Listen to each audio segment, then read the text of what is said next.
بالله من الشيطان الرجيم بسم الله الرحمن الرحيم السلام عليكم ورحمة الله وبركاته الحمد لله نحمده ونستعينه ونستغفره ونعوذ بالله من شرور أنفسنا ومن سيئات أعمالنا من يهد الله فلا مضل له ومن يضلل فلا هادي له أشهد أن لا إله إلا الله وحده لا شريك له وأشهد أن سيدنا محمدا عبده ورسوله رب اشرح لي صدري ويسر لي أمري واحلل عقدة من لساني يفقهوا قولي سبحان الله والحمد لله ولا إله إلا الله والله أكبر ولا حول ولا قوة إلا بالله العلي العظيم العزيز العليم عدد كل حرف كتب ويكتب عبدا آبدين والدهر الداهدين اللهم علمنا ما جهلت وذكرنا ما نسيت ففعلناها سليما وكنا الحكم وعلما وشكنا مع المدى وصبحنا طيرا فائلين يا حي يا قيوم يا رب موسى وهارون ورب إبراهيم ورب محمد صلى الله عليه وسلم اللهم ارزقنا الفهم والعلم والحكمة والعقل والحفظ برحمتك يا أرحم الراحمين اللهم فقهنا في الدين وعلمنا التأويل اللهم صل على سيدنا محمد وعلى آله وصحبه أجمعين أما بعد. Alhamdulillah, bersyukur kita kepada Allah Subhanahu Wa Taala dengan mengucapkan Alhamdulillah Rabbil Alamin. Salawat dan salam ke atas baginda dengan ucapan Allahumma salli ala Sayyidina Muhammad wa ala ali Sayyidina Muhammad. Moga-moga kita semua dimuliakan oleh Allah Subhanahu Wa Taala. Amin ya Rabbal Alamin. Alhamdulillah, syukur pada Allah Taala.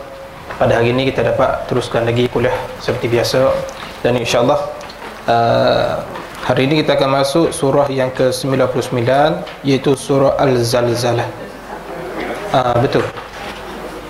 Betul surah ni baik, insyaAllah kita baca sedikit. A'udzu billahi minasyaitonir rajim. Bismillahirrahmanirrahim. Idza zulzilatil ardu zilzalaha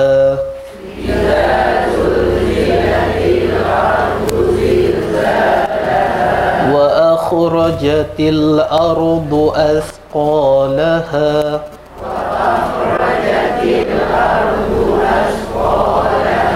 وقال الإنسان ما لها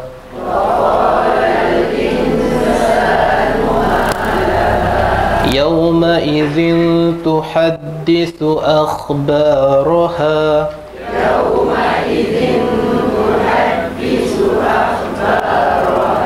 بأن ربك أوحى لها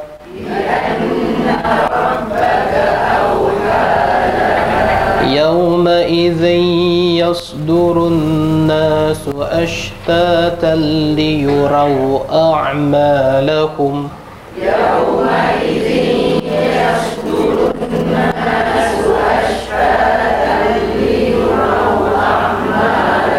فمن يعمل مثقال ذرة خيرا يره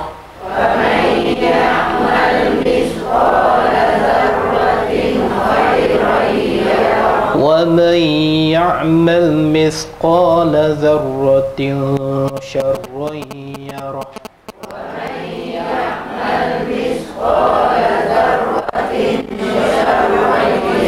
صدق الله العظيم. Okey, baik, hari ini kita akan sambung lagi, iaitu surah Al-Zalzalah, yang mana surah ni diturunkan di Madinah, ada 8 ayat sahaja. Baik, jadi disebut surah Al-Zalzalah. Cumanya berlaku khilaf para ahli ulama daripada sudut tempat diturunkan. Mengikut pandangan ulama, bahawasanya surah ini diturunkan di Madinah. Ada yang kata bahawasanya surah ini diturunkan sebelum Nabi SAW berhijrah. Bermakna selama mana Nabi masih berada di Mekah, mengikut pandangan ulama, sebelum Nabi berhijrah. Ada juga pandangan ulama mengatakan surah ini diturunkan di Madinah. Kalau kita ikut turutan surah, sebenarnya surah ni ialah surah yang 94 dari segi penurunan surah. Adapun daripada sudut mishaf Al-Quran, dia surah ke-99. Dipaham dah? Sepatutnya kita kena masuk surah Al-Bayyinah dulu, tapi disebabkan kita masuk surah yang pendek-pendek dulu, lepas tu kita pergi ke surah yang panjang untuk memudahkan, untuk rasa surah nak belajar. Ada orang tanya, kenapakah Allah Ta'ala datangkan surah yang pendek-pendek?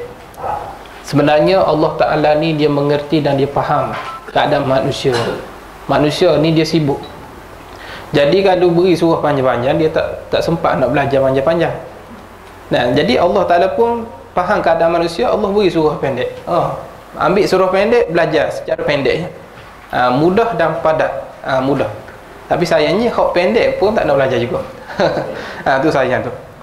Nah, jadi ada yang menyebut bahawa surah ni dipanggil surah Al-Zalzalah, dan ada juga yang menyebut surah ni itu surah Az-Zilzal. Ada tengah, mengikut pandangan lah. Jadi surah ni ada 8 ayat sahaja. Tu kalau kita perasan, nanti insya-Allah minggu depan kita akan masuk surah Al-Bayyinah. Dan apa kaitan surah Al-Zalzalah dengan surah Al-Bayyinah? Dan apa kaitan? Dalam surah Al-Bayyinah, kalau kita baca nanti dalam surah tu, kita akan jumpa dalam surah Al-Bayyinah tu lebih kurang mengenai cerita tentang surah Al-Zalzalah. Nah, dalam surah Al-Bayyinah Allah menyebut tentang balasan kepada orang-orang beriman, nah, iaitu syurga Adening yang mengalir di bawahnya sungai-sungai. Dan ada pun orang kafir, orang musyrik ataupun ahli kitab, ialah tempat neraka abadi. Itu disebut dalam surah Al-Bayyinah. Ada pun surah Al-Zalzalah ni pun turut menceritakan bahawasanya seperti mana surah Al-Bayyinah bagi nak beritahu bahawasanya tentang hukuman Allah Subhanahu Wa Taala. Bilakah balasan itu akan dilaksanakan dalam surah Al-Zalzalah? Dalam surah Al-Bayyinah Allah Ta'ala kata buat baik dapat syurga, buat jahat dapat neraka. Baik, mari surah Al-Zalzalah Allah Ta'ala beritahu bilakah balasan itu akan berlaku. Itu dia ada saling kait mengait antara surah Al-Bayyinah dengan surah Al-Zalzalah. Kenapa diturunkan surah ni? Sebab orang kafir ni dia selalu tanya Nabi SAW. Dia tanya Nabi tentang bila nak berlaku hari kiamat. Dia tanya dengan keadaan perli. Dia buat main-main dengan Rasulullah SAW. Mereka selalu tanya Nabi tentang bilakah nak berlaku kiamat. Seperti mana kalau kita tengok dalam surah Yunus ayat 48, wa yaquluna mata hadza wa'du in kuntum shadiqin. Orang kafir tanya dalam bentuk nak memperlekehkan Nabi SAW. Bilakah berlaku azab yang dijanjikan Tuhan ya Muhammad? Bilakah azab yang dijanjikan Tuhan? Bilakah yang dikatakan diberi balasan orang beriman masuk syurga, orang kafir masuk neraka? Bila? Orang kafir tanya Nabi SAW. Tapi rupanya tanya Nabi ni atas dasar tanya nak perli sahaja. Tu. Maka Allah Ta'ala buat turun surah Al-Zalzalah sebagai jawapan. Sebagai jawapan kepada orang kafir yang memperli Nabi SAW. Maka Allah buat turun surah Al-Zalzalah. Bukan nak cerita tentang bila nak berlaku kiamat secara direct. Tidak. Allah Ta'ala buat turun ayat ni ialah Allah Ta'ala nak beritahu hanya tanda-tanda bila nak berlaku kiamat. Tu. Bila tu tak penting sebenarnya, bila nak berlaku kiamat. Yang penting tanda tu. Kenapa tanda tu penting? Kerana tanda tu, kalau kita tahu tanda-tanda, maka kita boleh bersiap siaga. Tetapi kalau kita hanya tahu tarikh nak kiamat bila, tak ada apa, tak ada guna apa pun. Orang kata kiamat berlaku 2012, siapa keluar cerita lah. Kita pun duduk gerung dah, mari masjid, la ilaha illallah, la ilaha wallah, kiamat 2012. Ni 2011. Lepas tu mari pula ustaz tu kata kiamat berlaku 2023 bulan 3. Allah. Dah mai Allah dah 2012 tu. 2012 Allah balik. Tu. Maksudnya nak berlaku kiamat bila, serah kepada Allah, tak ada masalah. Nah, cumanya yang paling penting orang beriman pun kita kena tahu tanda. Tanda-tanda Allah Ta'ala buat mari tanda dulu. Macam nak mati kan. Pernah Nabi Daud ke siapa dia? Saya lupa. Nabi Daud pernah berjumpa malaikat maut, jumpa Nabi Daud AS ke? Siapa dah lupa dah. Adalah malaikat maut jumpa dengan seorang Nabi ni. Maka Nabi pun perasan malaikat maut datang jumpa Nabi. Maka Nabi pun tanya, siapa dah lupa, Nabi Daud ke? Allah SWT. Tapi Nabi lah. Nabi pun tanya, malaikat maut, kamu datang ni kerana silaturrahim ke kerana nak cabut nyawa? Kemudian malaikat maut kata dua-dua, silaturrahim pun ya, cabut nyawa pun ya. Lalu kata Nabi, kenapa tak beritahu dulu nak cabut nyawa? Dia tanya, nak beritahu dulu lah. Maka malaikat jawab dalam satu hadis bahawasanya aku dah beri dah tanda-tanda pada kamu semua. Ketika mana rambutmu sudah beruban, ketika kulitmu sudah berkedut, ketika mana kesihatan tidak sehat dan sebagainya, ketika mana sudah kabur penglihatan, aku dah beritahu. Cuma bukan manusia, semua manusia boleh mengambil pengajaran daripada tersebut. Deh. Boleh Nabi tanya deh. Bila? Kenapa tak beritahu dulu nak cabut nyawa? Kalau beritahu dulu mudah. Betul tak? Mudah kita buat persiapan. Begitulah tanda-tanda kiamat. Kita hari ni Allah Ta'ala cerita dalam surah Al-Zalzalah nak cerita tentang tanda kiamat. Bukannya cerita bila berlaku kiamat. Sebab kiamat nak berlaku bila hanya Allah Ta'ala saja tahu. Nabi-nabi tak tahu. Dan para malaikat pun tak tahu. Yang tahu hanya Allah Subhanahu Ta'ala bila nak laksanakan tersebut. Ini merupakan tanda soal dalam hidup kita. Ada orang kata, Ustaz, ni Mekah ni dah hijau lah ni. Sudah. Kalau habis. Tu macam mana ni? Mekah dah keluar salji, Mekah keluar keluar tumbuh-tumbuhan hijau ranau. Di Mekah sekarang ni anak raja, dia ada kuasa, dia nak buat seperti tanah Arab, seperti Eropah yang kedua. Semua dari pecahkan langit, semua dah tanda kiamat dah tunjuk dah. Tanda-tanda kiamat tu nak berlaku bila? Wallahu a'lam. Mari pula ustaz kata duk kira hari ni. Kita ni 1440 lebih masih hidup. Dalam hadis kata 1500 masih berlaku kiamat. Lagi panik kita. Lagi kalut kita. Sudah macam mana ni? Panik sudah. Tapi goreng ayam, goreng ikan, tak apa. Macam biasa je goreng ayam, goreng ikan. Duk panik gitu. Jadi kalau panik sekadar lagu tu tak ada guna. Jadi kita nak panik ni, panik macam mana? Panik untuk menguatkan iman tu baru betul. Semakin panik, semakin kita menambahkan iman kita, semakin takwa kepada Allah. Panik macam tu dia bagus. Tapi jangan hangat-hangat tiap ayam sudahlah. Bila keluar viral, panik sekejap. Lepas tu bila dah senyap berita macam ni, senyap tak ada apa, maksiat balik. Mungkar balik. Lepas tu mari viral pula nak kiamat dah kita. Nak panik pula kita. Allah rahmi. Suang sejuk saja panik. Tu maksudnya dah boleh faham dah. Tu. Jadi dalam ayat ni Allah Subhanahu taala nak jelas kepada kaum muslimin yang mana mereka yang berjuang kepada jalan Allah Subhanahu taala, siapa yang berbuat baik akan dibalas baik, siapa yang buat jahat akan dibalas jahat. Dua benda Allah Ta'ala cerita dalam surah ni. Allah nak beritahu tanda-tanda kiamat. Yang kedua, Allah cerita balasan kepada orang yang buat baik atau buat jahat, walaupun sebesar zarrah. Allah Ta'ala cerita. Baik, tengok pada ayat pertama. Bismillahirrahmanirrahim. Iza zulzilatil ardu zilzalaha. Apabila bumi digegarkan dengan gegaran yang sedahsyat-dahsyatnya. Allah Rabbi. Maksudnya apabila digoncangkan ataupun digempur bumi kan dengan sedahsyat-dahsyatnya, kata Allah Ta'ala dalam ayat pertama. Ingat, ini janji Allah. Sebab tu tak pelik kenapa berlaku gempur bumi atas dunia, sebab Allah dah cerita dah akan berlaku gempur bumi. Jadi ayat ni Allah Ta'ala cerita pasal kiamat saja. Sebenarnya banyak juga hadis-hadis lain cerita pasal kiamat.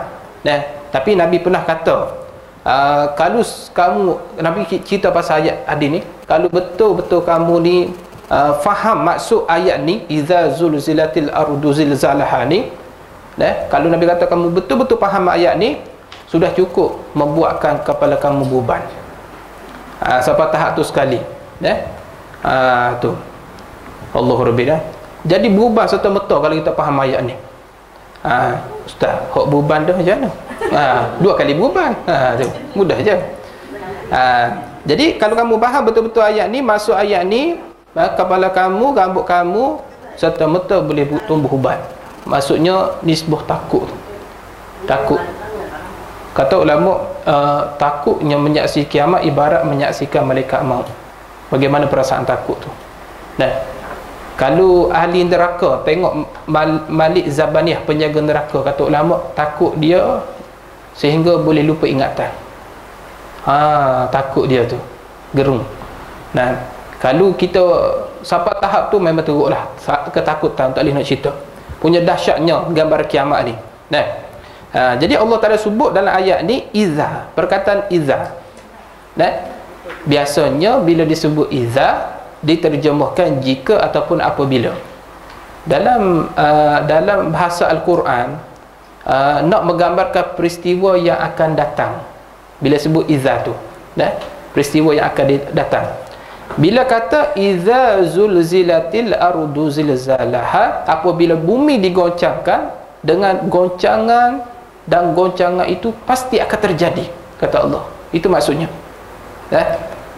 Tu. Dalam kehidupan kita jarang kita mendengarkan goncangan bumi yang ada yang kuat. Goncangan gempa bumi ni jarang. Lagi-lagi kita orang Malaysia, jarang kita dengar gempa bumi lah. Gempa bumi pun orang duk cerita, gempa dah di Sabah Sarawak.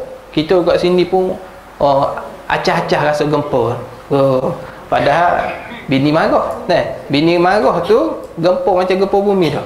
Tok laki tengok minum air teh ni tak, itu bini marah. Itu gempa bumi sebenar. Adalah kisah tak habis lagi ni. Ada gempa bumi habis. Allah lah. Orang lain buat salah, kita kat rumah kena tadas telinga. Allah dah. Faham ke tidak ni?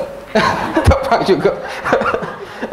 Yang faham sajalah, tak ada kaitan hidup yang matilah. Tu. Dalam kehidupan kita ni jarang kita dengar benda-benda goncangan ni. Lagi-lagi kita orang Malaysia. Kalau orang Indonesia dia pernah alamilah gempa bumi dan sebagainya. Bila kata gempa ni dia ada goncangan yang kuat, ada goncangan yang sederhana.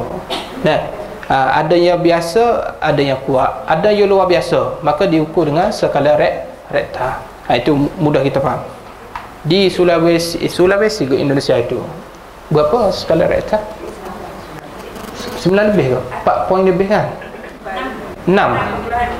6.2. Aceh. Macam mana bangunan? Ranak habis. Tak ada apa-apa. Yang satu lagi tempat, satu lagi di gempa bumi rupa dah 4 poin lebih rasa tinggal. Habis retak ni, retak habis bangunan ni. Di Jepun dulu. Lagilah. Disebab pengalaman dia kena gempa, Jepun dia buat satu bangunan untuk tahan gempa lah. Dia macam jelly, jadi macam jambatan lah, jambatan, bukan kerah macam tu tuan-tuan. Tuan-tuan perasan dia berayung. Itu teknologi untuk tahan gempa. Jadi dalam ayat ni Allah Ta'ala nak menggambarkan bahawasanya goncangan tu berbeza dengan goncangan yang telah diketahui manusia atas dunia. Goncangan yang nak berlaku hari kiamat ni tak sama seperti mana gempa yang nak berlaku atas dunia sekarang ni. Gempa atas dunia punya dahsyat dah, tapi gempa yang berlaku pada hari kiamat maha dahsyat lagi. Maka diisyaratkan di sini disebut ardu, iza zulatil ardu. Ardu tu apa dia? Maka diikuti dengan kata zalzalaha. Maka ardu di sini kata ulama berlaku kegoncangan di dunia kita sekarang ni hanya biasa saja. Dan gempa bumi yang berlaku di dunia hari ini hanya tempat yang tertentu saja, bukan semua tempat yang kena. Kalau di Indonesia, bukan semua Indonesia kena, ada tempat tertentu saja. Di Malaysia hanya di sini saja kena. Makanya tempat tertentu saja di permukaan bumi, sama ada di bumi ataupun di dasar laut. Tak tahu perasan di dasar laut banyak kali gempa bumi sebenarnya. Mengikut kajian kenapa berlaku tsunami, ada orang kata berlaku gempa bumi tanah ke bawah, ikut kajian lah. Sebenarnya tu kuasa Allah Subhanahu Wa Taala. Tetapi yang kata goncangan ardu ini ialah berlaku di hari kiamat, iaitu seluruh alam berlaku kegoncangan. Seluruh kiamat. Tetapi goncangan ini ialah goncangan yang khusus, yang mana goncangan yang khusus yang tak pernah disaksikan oleh manusia. Manusia kata goncangan sekarang dahsyat dah, tapi goncangan hari kiamat lagi dahsyat. Inilah diisyaratkan arudhu. Maka diisyaratkan lagi oleh Allah zalzalaha, iaitu goncangan. Ini goncangan khusus tertentu yang telah ditetapkan oleh Allah Subhanahu Wa Taala. Bila ni? Dia hanya terjadi pada hari kiamat saja goncangan ni. Ni. Kita semua tahu bila berlaku kiamat, iaitu setelah ditiup sangkala yang pertama. Siapa yang tukang tiup ni? Iaitu malaikat Israfil. Kata ulama, malaikat Israfil ni sekarang ni tugas dia trompet memang duduk dekat mulut dah. Trompet dia. Luah permukaan trompet tu lebih luah daripada 7 pelatalan langit dan 7 pelatalan bumi. Dan trompet tu ada setengah dalam riwayat kata dibuat daripada tatah permata ke apa, saya pun dah lupa dah. Dan nak kata bila Allah Taala perintah, bila malaikat Israfil tiup trompet tu, mari segala halilintar. Mari halilintar tu, dan bila tiup pi tu, mari halilintar habis meranakkan segala pokok kayu angin. Halilintar tu mari celah-celah bukit, mari celah tanah, mari celah pokok-pokok, mari habis membungkus alam ni. Dalam hadis kata alam ni dibungkuskan dengan berlaku sangkala pertama ibarat seperti gumpalan kertas, disebut dalam hadis. Ambil kertas kita gumpal ni, contoh kertas kita gumpal macam tu. Pada waktu itu tercabut habis gunung ganang daripada tempat dia dan sebagainya. Maka setelah mana ditiup sangkala kedua, bila dah mati manusia sangkala kedua, maka dibangkit lagi sekali manusia untuk dibangkitkan daripada kubur, dihipur daripada mahsyar. Allah Rabbina. Sebab tu Nabi kata kalau faham betul-betul ayat ni, sehingga rambut kita boleh jadi beruban dah tuan, kalau kita faham tu, kerana takutnya peristiwa ni. Baik, ayat yang kedua, wa akhrajatil ardu asqalaha. Allah Ta'ala kata apa? Serta bumi itu mengeluarkan segala isinya. Bumi itu mengeluarkan segala isinya. Maksudnya asqalaha, beban yang kuat. Asqalaha tu, asqa jamak kepada faqal. Dijamak kepada faqal. Bumi mengeluarkan beban yang berat. Dalam perut bumi ni banyak benda ada. Banyak benda ada dalam perut bumi ni. Tu. Jadi bila berlaku kegoncangan, maka apa yang duduk dalam perut bumi tu, perak, emas, tembaga, petroleum, besi, apa sahaja tu, sehingga mayat sendiri pun bila berlaku kiamat keluar habis, ditendang oleh bumi tersebut, dikeluarkan. Seakan-akan bumi ni tak mahu lagi menanggung beban. Seakan-akan macam tu. Tak nak memikul beban lagi. Sekarang ni kita boleh buat macam-macam dekat bumi. Kita nak pasak dia, kita nak pijak dia, nak piling dia, boleh. Tapi ingat, bila berlaku kiamat, bumi akan ikut perintah Allah. Sekarang bumi ikut perintah kita. Kita boleh buat apa saja. Nak buat bangunan pencakar langit, ikutlah. Nak buat apa kat bumi ni, nak buat tasik kuat, bumi ikut semata apa yang manusia suruh. Tapi ingat, bila berlaku kiamat, bumi akan ikut perintah Allah. Bila goncang terbit daripada bumi, maka bumi itu apa sahaja yang duduk dalam perut bumi akan keluar habis. Emas, perak, tembaga, biji timun, minyak, mayat, apa semua tu, maka dipancurkan keluar habis keluar. Pada waktu itulah tidak dipedulikan oleh bumi, dan pada waktu itu manusia pun tidak memperdulikan emas, perak dan sebagainya. Hari ini manusia peduli tak emas? Peduli. Bini marah kat suami, abang lah, ikut sangat perangai orang tu, kahwin lain. Marah. Maka petang tu suami pun pergi beli emas, gelang emas harga 40 karat 40 karat 200 gram 200 gram 200 gram lah berapa. Suami beli 200 gram. Pagi tu bini marah sebab suami nak kahwin lain. Lepas tu hari tu petang tu beli emas 200 gram, gelang emas besar. Lepas tu balik ke rumah, Assalamualaikum sayang. Untuk sayang. Mula-mula bini masam muka lah, berubah. Mula-mula jadi rimau belang, rimau bintang. Lepas tu berubah jadi apa? Kucing. Miau. Pasal apa dia? Boleh emas tu. Lupa dah nak marah. Atas dunia orang nak kejar, orang nak berbalas pasal emas ni lah. Kalau jumpa beg tangan orang lain, tengok-tengok ada emas toko macam tu, susuk-susuk lagi-lagi dah. Tapi bila berlaku kiamat, dia sambil lari ni, Mah duk di kaki je.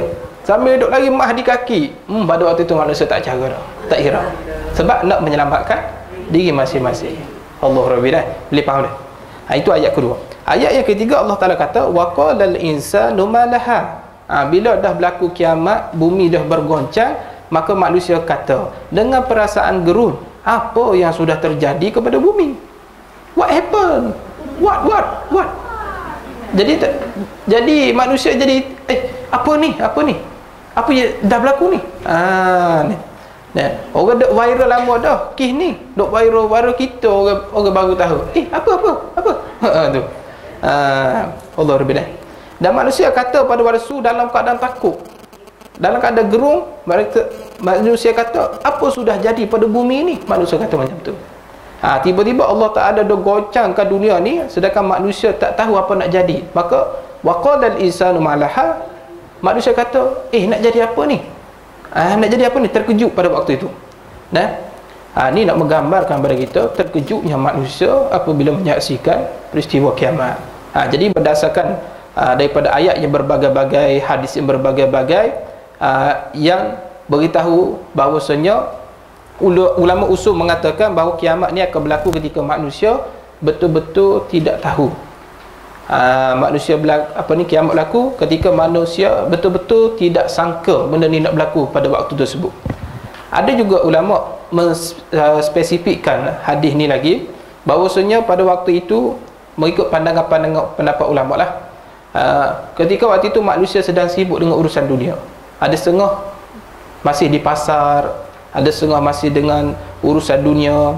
Tiba-tiba tengok langit terbelah, bumi berkah. Pada waktu itu manusia tengah sibuk dengan urusan dunia. Bila berlaku kiamat, manusia pun tanya, waqalal insanu malaha, apa nak jadi ni? Apa dah berlaku ni pada bumi ni? Dalam duduk kalut, dalam duduk sibuk manusia tu. Maka ayat yang keempat, yauma idzin tuhaddisu akhbaruha. Tuhaddisu tu maksudnya berbicara, akhbaruha berita-berita. Maksudnya apa dia? Bahawanya Tuhanmu telah memerintahnya berlaku demikian itu. Bukan. Pada hari itu bumi pun menceritakan khabaran beritanya. Bumi pula beritahu pada hari kiamat. Apa bumi menyampaikan berita perkhabaran dengan sekali? Maksudnya tuhaddisu tu dibicara dengan bahasa isyarat. Bukan bicara dengan perkataan, tapi bumi pada waktu itu dibicarakan dengan bahasa isyarat. Tu. Maka kadang-kadang kita tak boleh faham begitu. Jadi perkhabar ni boleh dengan bahasa simbol, bumi juga boleh berbicara dengan bahasa simbol juga ketika itu. Akhbaraha, menyampaikan berita. Tu. Ada setengah pandangan mengatakan bumi menceritakan apa yang manusia buat kepada dia selama ni. Hari itu bumi juga menceritakan, habis bila manusia ni bila manusia kata apa nak jadi ni bumi ni, maka manusia pun malaha, apa nak jadi, maka Allah Ta'ala pun beri izin kepada bumi boleh bercakap. Bumi pun cerita habis segala perkhabaran daripada Allah Subhanahu Wa Ta'ala. Bumi cerita bi anna rabbaka auhalaha, ayat kelima, bahawasanya Tuhanmu telah memerintahnya berlaku demikian itu. Bumi kata sesungguhnya Tuhan ni menyuruh kepada aku berlaku begini. Rupanya bukan kehendak bumi, tapi kehendak Allah Ta'ala. Bumi hanya mengikut kehendak Allah Subhanahu Ta'ala. Bumi kata kalau jadi lagu ni kerana Tuhan suruh, Tuhan perintah. Kerana perintah Tuhan lah, maka aku pun jalankan tugasan aku. Bumi kata. Maka bila bumi kata macam tu, tiba-tiba bumi ni jadi merekah. Langit jadi terbelah. Maka keluar habis mayat, keluar habis biji-biji timah, keluar habis perak dan tembaga dan sebagainya. Dalam hadis kata keluar mah tu dalam keadaan berkeping-keping. Bi anna rabbaka auhalaha, kerana Tuhan kamu mewahyukan kami suruh jadi macam ni. Bumi tak nak pun, tapi Allah Ta'ala suruh bumi jadi macam ni, maka bumi pun ikut perintah Allah Subhanahu Ta'ala.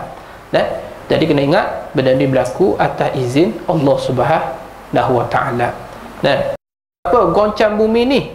Auhalaha, iaitu bila sebut auhalaha nak beri isyarat berlaku dengan cepat. Auhalaha ni. Tu. Bumi cakap, Tuhan perintah dekat aku goncang ni, perintah Allah melalui malaikat Israfil sangkala yang pertama, maka akhirnya bergoncang semua. Auhalaha, terjadi dengan cepat. Bila kata terjadi kiamat dengan cepat, maksudnya tidak ada kesempatan bagi manusia untuk buat persediaan pada waktu tersebut. Sehingga manusia kata, apa dah jadi ni, apa dah jadi ni. Sebab tu kita kena buat persiapan awal-awal. Jadi ketika ini kata ulama, orang Islam dah mati dah pada waktu ni. Orang Islam dah meninggal dunia kerana Allah Ta'ala buat datang satu angin daripada sebelah Yaman, angin kematian. Jadi bila angin ni sentuh yang mencabut nyawa ni, Allah Ta'ala melalui malaikat maut. Tapi di asbab angin tu sentuh orang beriman, maka mati habis orang beriman sebelum berlaku kiamat. Maka tinggal hanya orang kafir saja. Orang kafir, orang derhaka. Maka ketika nak berlaku kegoncangan tu, orang kafir dah sibuk duk kejar dunia. Jadi mereka duk kata, apa dah jadi ni, apa dah jadi ni. Ni, itu maksudnya. Baik, ayat yang ke-6. Yauma idzin yasdurun nasu ashtatan liyurau a'malahum. Pada hari itu manusia akan keluar berselerak, yakni dari kubur masing-masing, untuk diperintahkan kepada mereka balasan amal-amal mereka itu. Maksudnya pada hari itu bangun berjalan manusia dengan bermacam-macam keadaan untuk melihat amalan mereka itu. Bila ni? Berlaku di padang mahsyar, setelah ditiup sengkala yang kedua. Sengkala pertama Allah bungkuskan alam ni, runtuh alam. Berlaku tiupan sengkala kedua, Allah bangkit semula manusia. Maksudnya manusia akan hidup dua kali, mati sekali. Lepas hidup kali kedua, tak akan mati sampai bila-bila. Penghujung kita syurga atau neraka. Ni kena hati-hati. Maka ayat yang ke-6 ni, maka Allah Ta'ala cerita, maka bangkit manusia semua berjalan. Hak mati dalam kubur punya sekalian nama, maka pada hari itu Yaumul Ba'ts, pada hari kebangkitan semula, bila dah berlaku kiamat, habis semua ranah dan sebagainya, maka bangkit segala manusia. Pasal apa? Bangkit tu tujuan liyarau a'malahum, kerana nak pergi tengok rekod amalan yang dia buat sebelum dia mati. Ini janji Allah. Kita akan tengok balik filem kehidupan kita dulu. Tuhan nak bentangkan balik sejak daripada akhir balik sampai kita ni mati, apa semua pernah yang kita lakukan. Maka setiap yang kita lakukan dalam hidup akan diperlihatkan oleh Allah SWT semuanya. Maka dalam ayat yang ke-7, faman ya'mal misqala dzarratin khairan yarah. Maka siapa yang berbuat kebajikan sebesar zarah, nescaya akan dilihatnya di dalam surat amalannya. Allah Rabbilah. Jadi tuan-tuan mata Allah, siapa yang buat amal setimbang zarah, kata Allah, kebaikan nescaya Allah akan dilihatnya. Allah bagi kita lihat, ya rohu, maksudnya kita boleh lihat, ini rupanya pahala yang aku buat selama ni. Kita boleh nampak. Ada orang tanya, ustaz, kenapa kita buat baik hari ni kita tak nampak pahala? Siapa boleh jawab? Kenapa kita tak nampak pahala? Kenapa Allah Ta'ala tak zahirkan bentuk pahala tu pada diri kita? Kerana Allah Ta'ala nak uji kita. Kita buat di kerana pahala ke kerana dia? Manusia ni perangai dia nak buat satu benda, dia nak balasan tu. Sebab tu manusia bila dia ajak, sedangkan Nabi dia kata orang yang solat berjemaah satu waktu dapat 27 darajat. Dalam Taman Putera Perdana berapa penduduk sini?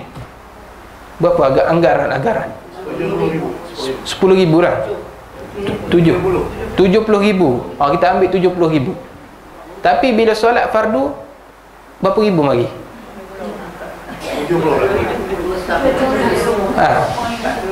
Ini bermakna manusia tak nampak ganjaran. Mungkin dia tak belajar, dia tak tahu tentang ganjaran tersebut. Tak apalah yang tu. Nak menunjuk pada kita manusia ni duk kejar ganjaran. Betul tak? Tapi cuba Masjid Putera Perdana beritahu siapa mari solat satu waktu dapat RM5,000 seorang. Macam mana ke? Hari ni beramal dah. Siapa penuh masjid kita, siapa kelas KWI pakat duduk atas meja ni. Bukan setakat tu saja. Contoh Masjid Putera Perdana ada 2-3 tingkat, penuh tingkat, bukan setakat tingkat duduk. Nah, mari siapa semayang gantung atas sili masjid ni, ataupun gantung atas kipas masjid ni. Pakai kereta sampai mana?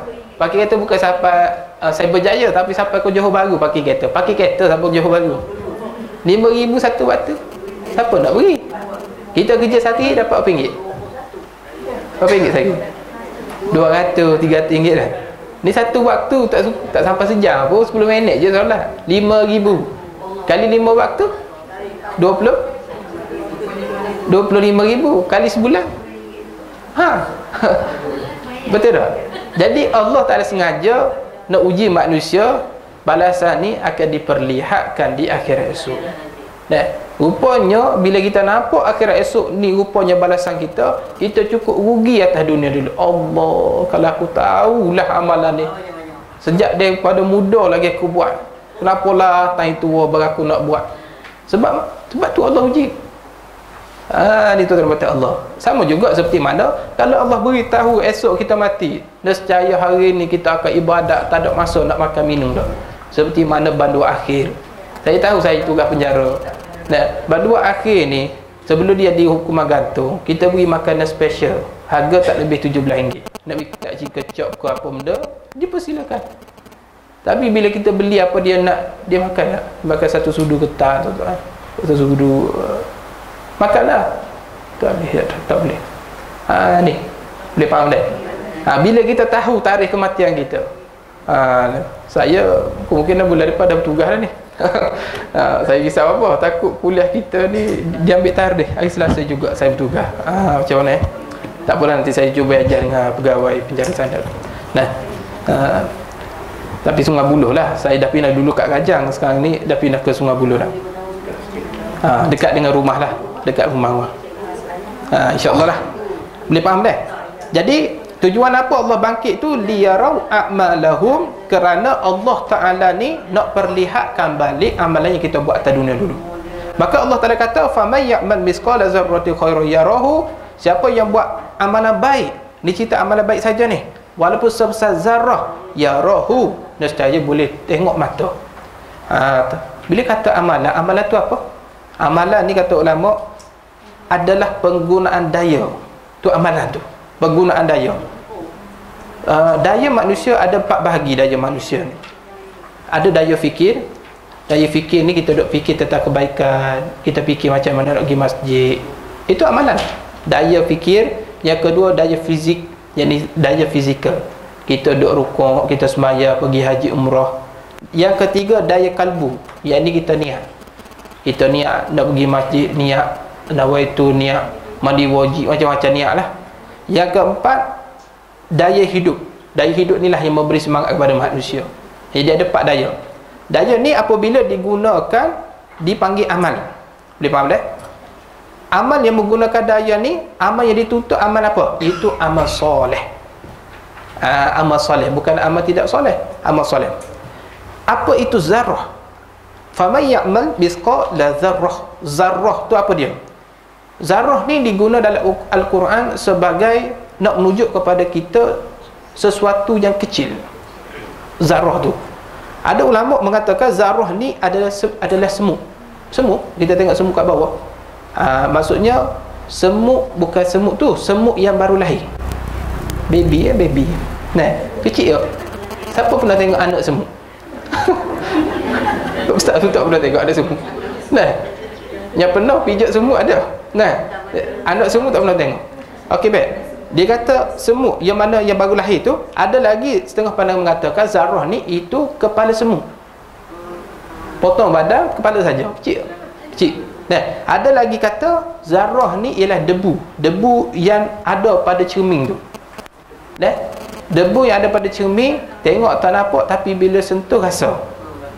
Nak kata kecilnya zarrah ni. Boleh faham dah? Tu. Jadi maksud Allah nak beritahu amal sekecil apa pun yang dilakukan oleh manusia akan dilihat oleh Allah Subhanahu Wa Taala. Semua akan dilihat, dipaparkan oleh Allah. Sekecil apa pun kebaikan yang kita buat ni akan dilihat. Ya rohu, boleh tengok dengan mata kepala. Kita boleh tengok dengan mata kepala. Seperti mana ibu-ibu ayah tengok Ustaz Arif. Boleh tengok. Ada dua, lihat dengan mata kepala, yang kedua lihat dengan hati. Hati maksudnya lihat dengan pengetahuan. Tu. Boleh faham dah? Allah Rabbina. Ni ayat ni cukup dahsyat ni tuan-tuan Allah Subhanahu taala. Tu Allah Rabbina. Contohlah akhirat esok, segala amal yang kecil ataupun yang besar Allah Taala akan pertotongkan. Ibarat atas dunia. Atas dunia ni kita boleh rakam tak?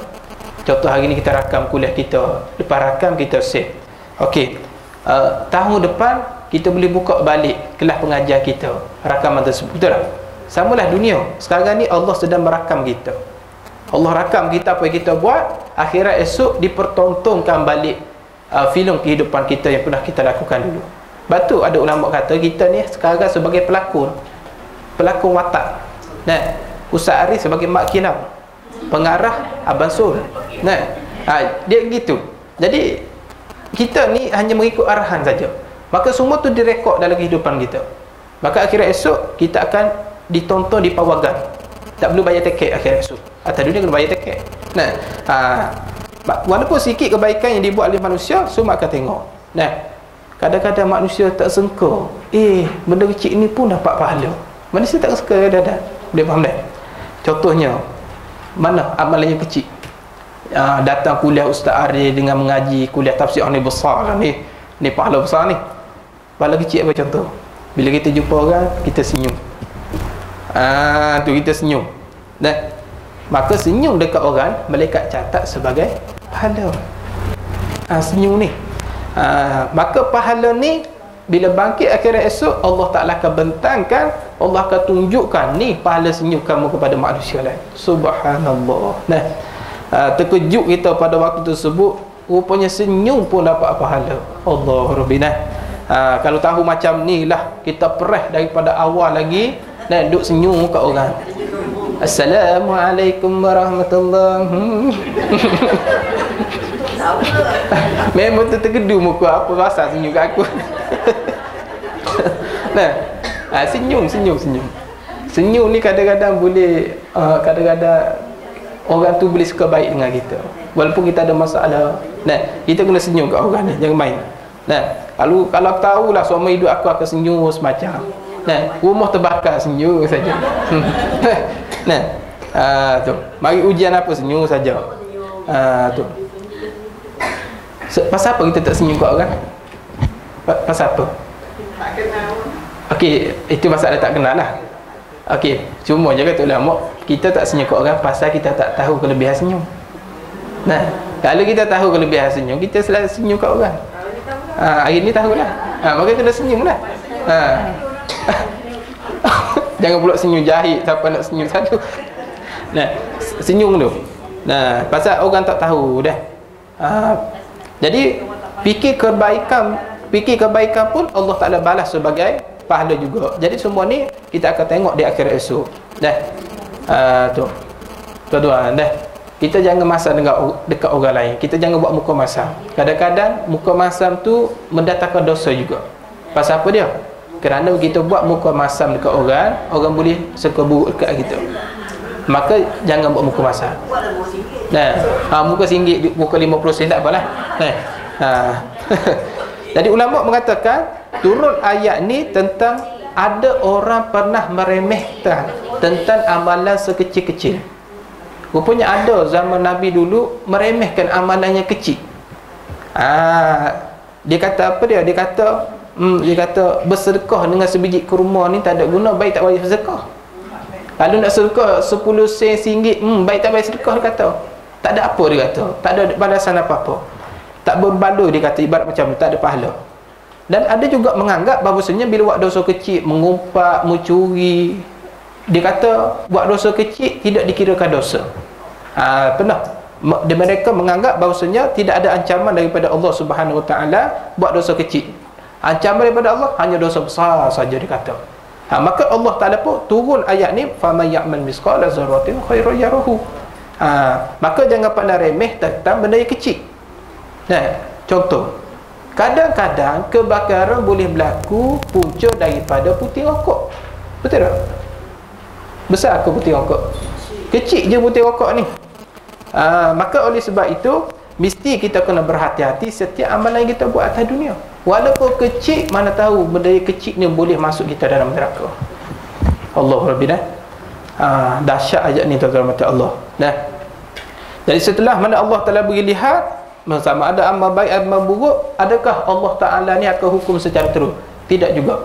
Kadang-kadang kita buat jahat atas dunia ni, Allah masih tangguh lagi kejahatan kita, akan balas di akhirat esok. Tapi kalau buat baik, niat baik, Allah Ta'ala catat kebaikan tu. Tapi kalau buat jahat ni, Allah Ta'ala masih tangguh, kerana Allah kasih dekat umat Nabi Muhammad sallallahu alaihi wasallam.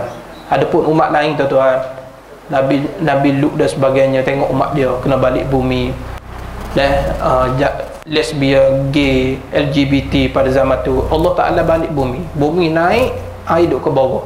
Sekarang dipanggil Tasik tu sungai apa? Sungai mati. Laut mati, sungai mati pula dah. Laut mati. Panggil laut mati. Laut mati cuba pergi berenang kat laut mati. Ada Biras saja. Dia komando, dia ditugaskan misi keamanan PBB ke sana. Pernah dia pergi ke Yaman, lepas tu dia pergi ke laut mati. Dia berenang kat sana. Memang terapung tuan-tuan. Tuan-tuan menyelam pun boleh terapung. Lepas tu tumbuh-tumbuhan tak tumbuh di situ. Sebab tak tahulah, mengikut kajian, tempat tu bala Allah Ta'ala. Tempat bala. Tapi sebab tu bila kita pergi tempat bala, banyaklah istighfar pada Allah Ta'ala. Jangan pula seronok ke tempat bala. Hari ni lawatan ke Aceh, tempat tsunami, seronok pergi. Oh, jangan rasa seronok tuan-tuan. Tu tempat bala Allah Ta'ala tu, jangan. Nah, jadi ayat ni Allah Ta'ala beri lihat segala amal baik amal buruk, kerana dicatatkan oleh Allah SWT. Baik, ayat yang last sekali, ayat ke-8 berapa? Iaitu faman ya'mal misqal dzarratin syarran yarah. Siapa yang buat amalan sebesar zarah, maksudnya amal kejahatan sebesar zarah, maka akan diperlihatkan dia. Baik, hak sikit pun ataupun hak jahat, kadang-kadang kita tak sangka benda ni sikit boleh jadi balasan, maka akhirat esok Allah Ta'ala akan tunjuk kita pada semua. Allah Rabbina buat masa muka dekat orang, Allah tunjuk. Dan buat masa muka dekat orang, tu Allah Rabbina. Maka kita jangan buat sesuatu yang mendatangkan dosa tu mudah. Nah, tapi ustaz, kalau saya dah bertaubat macam mana? Kalau saya dah bertaubat, bila kita dah bertaubat, adakah dosa kita taubat itu akan dibangkit ke akhirat esok? Tidak. Kata ulama, bila kita dah bertaubat, dosa yang kita taubat tu Allah dah ampun dah. Allah Ta'ala tak akan bangkit di akhirat esok. Nah, tu sebenarnya tuan-tuan, daripada surah ni dapat kita faham, Allah Ta'ala nak cerita ialah Allah nak beri satu berita yang menakutkan kepada manusia. Nah, tujuan dia nak bagi manusia yang derhaka selama ni atas dunia, biar rasa takut. Dan walaupun sedikit dosanya dia buat, nak suruh manusia ni nak buat baik sebenarnya. Sebab tu Allah buat turun Quran. Turun Quran tujuan nak ajar manusia sebagai panduan. Yang kedua, nak suruh manusia jadi orang baik. Sebab tu kalau kita ikut Quran hadis, insya-Allah jadi orang baik. Tapi masalahnya kita jadi orang tak baik kerana kita tolak Quran, kita tolak hadis. Kena ingatlah, benda kecil macam mana pun, kalau kita buat baik dapat pahala, kalau kita buat jahat tetap dapat dosa tersebut dan segala balasan tersebut. Jadi orang ni tak tahu nak buat baik, nak buat jahat ni pasal apa. Orang buat baik jahat kerana mereka tak tahu tentang balasan dan kelebihan buat baik dan buat jahat. Tuan-tuan rahmat Allah Subhanahu Wa Taala. Nah, kalau kita tengok dalam tafsir Ibnu Katsir panjang, ada huraian yang menyebutkan bahawasanya ada kalangan daripada orang Arab pada awal-awal Islam dulu, mereka menganggap bahawasanya kalau buat pahala yang sedikit, contoh yang buat amal sedikit, tidak dapat balasan, tidak ada guna. Kalau buat jahat sedikit, contoh kejahatan dosa yang kecil, tidak akan dibalas neraka dan sebagainya. Maka Allah Ta'ala pun buat turun ayat ni nak beritahu pada mereka bahawasanya setiap amal yang kita buat akan dibalas oleh Allah Subhanahu Ta'ala. Jadi sebagai kesimpulan daripada kisah ataupun ayat kita baca ni, Allah Ta'ala nak cerita juga tentang dibangkit daripada mahsyar esok dengan pelbagai jenis macam manusia. Dan ini sebagai kesimpulan kita pada hari ini. Macam mana bermacam-macam manusia dibangkit daripada mahsyar esok? Dalam satu hadis menyebut daripada Muaz bin Jabal radhiyallahu anhu, pernah Muaz tanya Nabi tentang satu ayat Quran. Ya Rasulullah, yauma yunfaqu fi suri fata'na afwaja. Muaz tanya, ya Rasulullah, apakah maksud ayat ni ketika Allah Ta'ala tiup sengkala pertama, maka Allah Ta'ala kumpulkan beberapa puak. Bila Muaz tanya soalan ni pada Nabi, Nabi pun jawab, wahai Muaz, besar soalan kamu ni, susah aku nak jawab, kata Nabi SAW. Tiba-tiba mengalir air mata Nabi SAW. Nabi kata bahawasanya umat Nabi Muhammad akhirat esok akan dibangkit dengan 10 jenis macam manusia. Ini bagi golongan yang dicela oleh Allah, bukan orang baik, dicela oleh Allah, 10 bagai manusia. Kata Nabi, golongan yang pertama akan dibangkit akhirat esok, iaitu dibangkit atas rupa kera. Nabi kata tubuh manusia, badan manusia, kepala kera. Yang kedua, ada umat aku dibangkit atas rupa babi. Babi kasar lah ustaz, khinzir. Tu. Yang ketiga, umat aku ada yang dibangkit dalam keadaan disanjung mereka itu, disanjung maksudnya kepala di atas, kakinya di bawah. Tu Allah Rabbi dah. Tu kepalanya di atas, kaki di bawah. Oh, saya dah lupa dah hadis ni kat anda tu. Dah diterbalik. Diterbalik. Kepala di bawah. Dan ada juga umatku tu. Kejap, saya dah lupa dah satu hadis ni. Dah.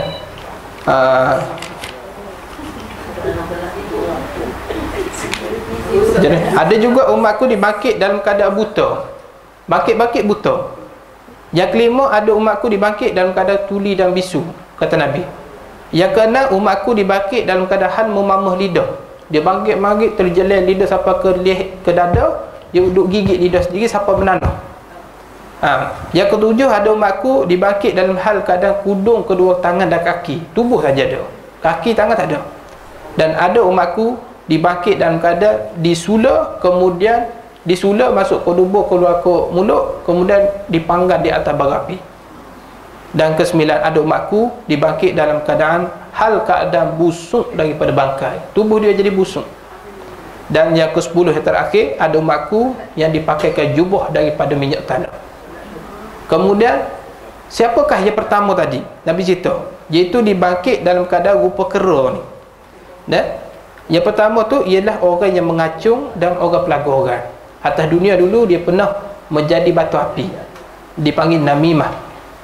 Dialah punca pergaduhan antara kedua belah pihak. Dialah yang memanaskan keadaan. Tak boleh sebenarnya memanas keadaan ni, tak boleh, hukumnya haram. Dosa besar ni. Disebab dialah pecah belah rumah tangga orang. Tak boleh. Dia batu api ni. Yang kedua, ada umat Nabi Muhammad dibangkit rupa babi. Siapa ni? Orang yang memakan suap. Pada menghukum bergiagian. Ada ulama kata makan suap ni orang yang memakan rasuah, dibangkit rupa babi. Tuan-tuan, kenapa orang makan rasuah dibangkit seperti rupa babi? Kerana kalau tengok balik amalan khizir ni, cara permakanan dia cukup buruk. Khizir ni bila tak ada makanan, benda bakai pun dia makan, tanah liat pun dia makan lagi. Tanah liat tu, liat dia berguling kan, dia pun makan bila tak ada makanan. Sebab tu Allah Ta'ala mengharamkan makan khinzir, sebab cara pemakanan dia tu tak elok. Dan benda yang ada pada khinzir tu boleh melemahkan orang Islam. Tu. Jadi orang yang makan rasuah ni apa dia? Rasuah ni maksudnya orang atas beri kepada orang atas. Ambil lah sedekah. Apa sedekah ni? Beri ke orang kaya. Tak ambil sedekah, beri ke orang kaya, betul tak? Yang boleh apa dia? Bagi hadiah. Tu bagi. Nah, ambil lah, kira sedekah lah ni. Balas rasuah. Nah, kok bawah meja, kok atas meja, kok tepi meja, kok jeledah, kesok kau tu, kesok kau ni. Nah, rasuah lah tu. Ada pun yang ketiga, dibangkit dalam keadaan apa? Dibangkit dalam keadaan terbalik, kepala di bawah, kaki di atas.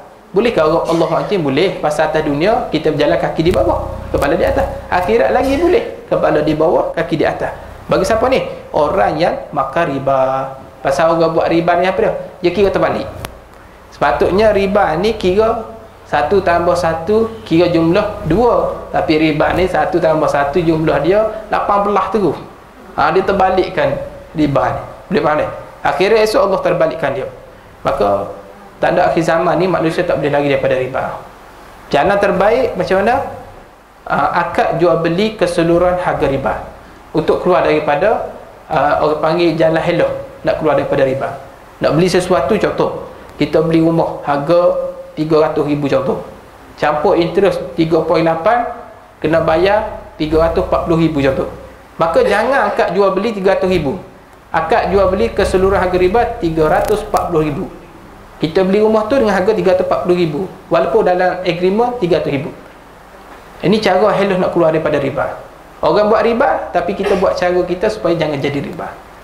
Maka kita kena ajak salesman tu ketika akad jual beli, sebab benda besar kena akad jual beli tuan-tuan, kena akad jual beli. Kita kena ajak salesman, okey baik, sekarang ni walaupun agreement begini, okey kita akad jual beli dengan harga sekian-sekian. Saya beli kereta dulu pun saya ajak salesman tu, kita pula ajar dia nak jual beli. Dia boleh faham dah. Yang keempat, sikit lagi. Yang keempat, dibangkit dalam keadaan buta. Siapa ni? Orang yang zalim pada menghukum. Jadi siapa-siapa yang jadi qadi, jadi hakim ataupun jadi peguam, hati-hati. Hakim dan peguam kena hati-hati.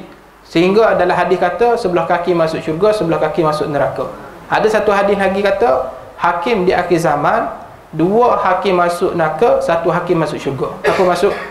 Nisbah kebanyakan hakim dan masuk neraka, hanya segelintir hakim sahaja masuk dalam syurga. Bukan masuk semua hakim masuk neraka, tidak. Nabi kata jumlah tu, kebanyakan. Sebab apa? Sebab tu kita tak boleh menzalimi atas menghukum. Kita tahu dah orang ni salah, tapi kita bela juga dia. Kita tutup salah nampak benar, yang benar nampak salah. Maka hakim macam ni akhir esok dalam keadaan buta, pasal dia buat buta atas kesalahan orang. Sama juga peguam. Nak jadi peguam, hati-hati. Kita kena tengok anak guam kita ni, dia ni kes dia ni strong ke tak? Strong ke arah betul dia ke tidak? Tengok kes bukti apa semua, memang betul dia, maka kita fight dalam mahkamah. Tapi kalau kita tengok dia tak betul, kita fight juga sebab dapat upah, maka bangkit dalam keadaan buta. Hati-hati. Sebab tu dua benda jangan, kalau boleh elok jadi dua benda ni, hakim, peguam. Elok kalau boleh. Memang gaji besar, tapi elok lah. Kalau tak boleh elok juga, baik. Kadang-kadang membantu juga untuk orang Islam, belalah orang yang benar dan betul. Baik. Yang kelima, dibangkit dalam keadaan tuli dan bisu. Siapa dia ni? Iaitu orang yang berasa hairan dan perasan dengan amal dia. Orang riak takbur, dia rasa, oh akulah baik daripada orang, dia kata. Ni. Maka dibangkit esok dalam keadaan tuli dan bisu. Dia tak dengar dah kebaikan orang, dia duduk pandang kebaikan dia saja. Oh aku ni lebih baik, akulah hok comel, akulah bagus daripada orang. Ini panggil setan. Kenapa panggil setan? Ketika jadi Nabi Adam, syaitan kata ana khairum minhu, aku lebih baik daripada Adam. Sebab apa? Aku sembah dia. Disebab dia kata ana khairum minhu, Allah Ta'ala laknat dia, keluar daripada syurga dan keluar daripada rahmat Allah selama-lamanya. Akhirnya esok dia masuk dalam api neraka. Dia duduk rasa heran dengan amalnya dia buat. Bila orang puji, baguslah mak haji, oh mai kembang lubang hidung lah. Macam biskut Mary cicah hitam, dia mai kembang macam tu. Ada pun Abah Haji bagusnya, Abah Haji pergi kelas KWE. Oh, duk betul ni tai. Duk betul tai, duk betul kaca baju dan. Tu rasa heran lah tu. Yang keenam, iaitu dibangkit dalam keadaan memamah lidah. Bila dibangkit, lidah terjelas sampai ke dada, dia duk gigit lidah dia sampai keluar nanah. Siapa dia ni? Iaitu segala ulama menyalahi mulut kata dengan buat. Maksudnya dia kata macam ni tapi dia tak buat macam tu. Bahkan dia ingkar perbuatan seperti mana dia dikata. Ni bahaya. Ni ulama su' lah ni, ulama jahat. Dan yang ketujuh, dibangkit dalam keadaan kudung kedua belah tangan dan kaki. Siapa ni? Orang menyakiti jiran sekampung. Lagi-lagi kita hidup seperti di sini di bandar, kita hidup berjiran. Tak kira lah rumah teres ke, rumah apartmen kondo ke, kebanyakan hidup di sini di Selangor ni berjiran. Kalau di kampung lain, berkampung dia jadi rumah lok-lok macam tu, jauh lah sikit. Kalau jiran nak pergi letih dulu gatih basikal. Sekarang ni hoi. Hoi itu dengar dah. Masa apa hari ni? Duduk tepi kan. Maka jangan menyakiti hati jiran, kerana perbuatan tangan dan kaki kita lah jiran tersakit. Kadang-kadang sebab tangan kita pergi kepih pokok bunga sebab cemburu, dia beli pokok bunga orkid baru, aku tak boleh beli lagi, pergi patah pokok bunga orkid dia. Tu tak boleh. kita guna kaki pergi sepak pasu bunga dia, pergi sepak kucing dia, maka di bangkit akhir esok hudung 12 tangan 12 kaki. Nah, maka kena buat baik dengan jiran. Pasal apa kena buat baik? Baca jiran orang pertama yang akan tolong kita bila berlaku. Adik-beradik nak mari lambat lagi rumah terbakar ni, jiran orang mula tolong kita. Buat baik dengan jiran. Sebab itulah bertoleransi dengan jiran, saling memahami ni. Lagi-lagi rumah tereh okey sikit lah. Kalau rumah flat, rumah Allah dah lebat parking satu hal, lebat kucing berok kecing atas kasut kerja tu satu hal. Banyak lagi nak cerita.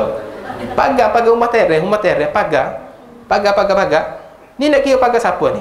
Aku beli ni 500,000 ni rumah ni. Nak kira pagar siapa? Yang tu jemur baju yang ni jemur baju. Tu lepas air, ni lepas air. Pagar aku. Dan sekali buat pagar suku-suku. Tengah tu apa kosong tengah tu. Ni bergaduh buat pagar. Orang lelaki tahan lagi, orang perempuan dekat rumah pop dah. Kan? Perempuan juga. Orang lelaki lah. Benar. Orang lelaki. Fair dah, win-win dah. Okey, baik. Dan yang ke-8, dibangkit dalam keadaan disula. Maksudnya dia disula kemudian diangkut atas bara api, di atas kelompok api tu. Ni. Siapa dia ni? Iaitu orang yang berehi mengadu kepada raja-raja. Maksudnya apa dia mengadu kepada raja ni? Iaitu orang mengadu kepada kerajaan contohnya. Berehi ripuk kepada kerajaan. Sikit-sikit nak ripuk. Tu. Nyanyi ke jiran tu. Adapun yang ke-9 iaitu dibangkit dalam keadaan busuk. Tubuh dia seperti bangkai. Lebih teruk daripada bangkai lagi. Iaitu orang yang menurut keinginan hawa nafsu. Teruk ikut nafsu dalam hidup kita ni teruk sebenarnya. Dan nafsu ni kotor, dia suka heret benda maksiat.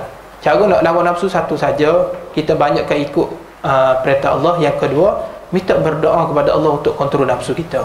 Sebab nafsu ni diri kita. Kalau syaitan baca ta'awuz, a'udzubillah syaitan ni, syaitan lagi. Kalau azan, syaitan lagi.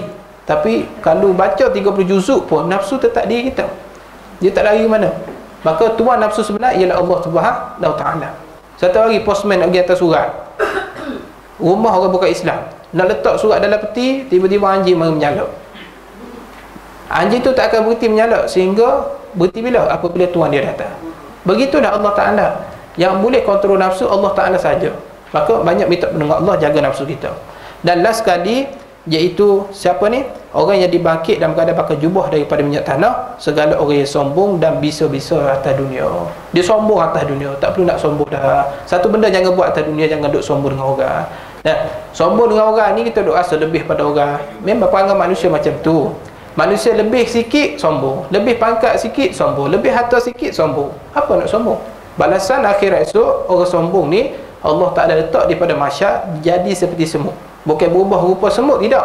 Jadi seperti semut, ibarat kata seluruh penduduk masyarakat akan pijak segala orang sombong. Atas dunia dia pijak orang, akhirat Allah pula, orang pula pijak dia. Baik, kehidupan kita macam tu. Tuan-tuan mata Allah. Jadi itulah 10 golongan yang dicela oleh Allah, dibangkit daripada masyarakat. Jadi oleh sebab itu sebagai kesimpulan di sini, surah Al-Zalzalah Allah buat turun kerana nak menakutkan kita supaya jangan pandang remeh tentang kebaikan yang kecil dan dosa yang kecil. Semua akan dibalas oleh Allah Ta'ala. Dan oleh sebab itu, buatlah persiapan menghadapi kiamat dan buat juga persiapan untuk bekal kita menghadapi dan di pada masa esok. Wallahu subhanahu wa ta'ala alam. InsyaAllah pada surah yang seterusnya itu surah Al-Bayyinah minggu depan. Okey, untuk minggu depan ni Ustaz tak pasti lagi boleh hadir ke tidak sebab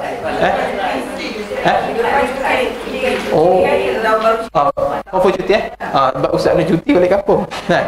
Nasib baik ya. 2 minggu. Okey lah, tak apa. Minggu depan memang Ustaz cadang nak balik kampung. Itulah nak beritahu tadi. Kali cuti alhamdulillah.